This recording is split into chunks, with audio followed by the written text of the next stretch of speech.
વડોદરા પાલિકાની સામાન્ય સભામાં હોબાળા મુદ્દે કાર્યવાહી કરવામાં આવી। સામાન્ય સભામાં મેયરે વિપક્ષી કાઉન્સિલરને સસ્પેન્ડ કર્યા છે।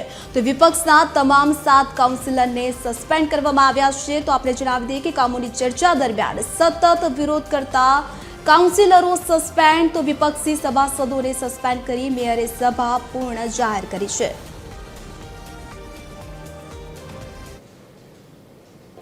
ભૂતકાળમાં લોકો 3-3 કલાક 4-4 કલાક કોર્પોરેટરો બોલેલા છે, રજૂઆતો કરેલી છે, પરંતુ અમારા સાથી કોર્પોરેટર 1.5 કલાકથી બોલતા હતા તો એ વડોદરા શહેરના નાગરિકો માટે જ બોલતા હતા। આવી કોઈ સમય મર્યાદા કોઈ લિમિટ નથી હોતી।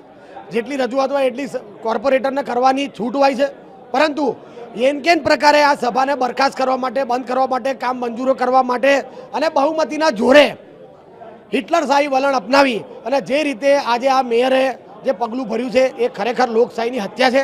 સવારથી મારા સાથી પક્ષના સભાસદ શ્રી બેન દ્વારા સવારથી આજે સભા શરૂ થઈ ત્યારથી 2-2.5 કલાકથી પણ વધુ સમયથી સતત તેમના દ્વારા બોલવામાં આવ્યું હતું, છતાં પણ અમારા કોઈ પણ સભાસદ શ્રીએ આની સામે પોતે વાંધો ઉઠાવ્યો નથી। પરંતુ જ્યારે સભાની ગરિમાને નુકસાન થઈ અને એ લોકો સભામાંથી પોતાના સ્થાનેથી ઊભા થઈ અને વેલમાં આવી અને રજૂઆત કરે અને સભા જાણે કે ચાલવા જ ન દેવી હોય, ઈરાદાપૂર્વક સભાનો સમય લંબાવવાનો અથવા તો કોઈને કોઈ કારણસર સભા ચાલવા ન દેવી એવું કંઈક નક્કી કરીને આવ્યા હોય એવું લાગ્યું અને મને ન છૂટકે આ નિર્ણય લેવો પડ્યો।